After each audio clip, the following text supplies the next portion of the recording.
کیا یہ سچ ہے کہ جس نے نماز کو چھوڑ دیا اس نے کفر کیا؟ جی، یہ بات بالکل سچ ہے، جو آپ صلی اللہ علیہ وآلہ وسلم کی مختلف احادیث سے ثابت ہوتی ہے۔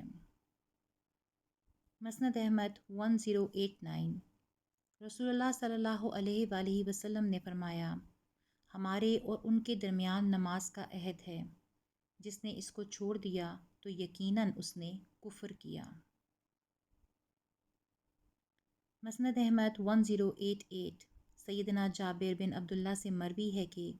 رسول اللہ صلی اللہ علیہ وآلہ وسلم نے فرمایا،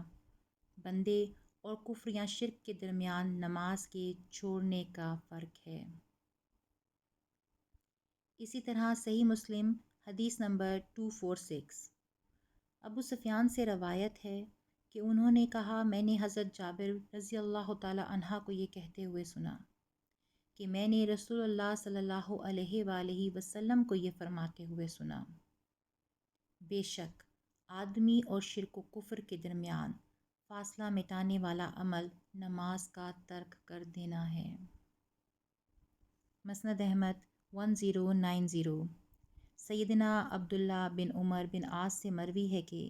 نبی کریم صلی اللہ علیہ وآلہ وسلم نے ایک دن نماز کا ذکر کیا اور فرمایا، جس نے نماز کی اچھی طرح حفاظت کی تو یہ اس کے لیے قیامت کے روز نور، دلیل اور نجات ہوگی، اور جس نے اس کی پوری طرح حفاظت نہ کی تو یہ اس کے لیے قیامت کے دن نہ نور ہوگی، نہ دلیل اور نہ ہی نجات، اور ایسا آدمی قارون، فرعون، حامان اور ابی بن خلف کے ساتھ ہوگا۔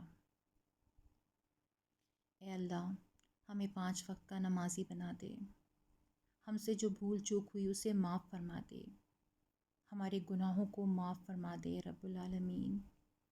ہمیں اپنی نمازوں کی اچھی طرح حفاظت کرنے والا اور ان کو قائم کرنے والا بنا دے، آمین۔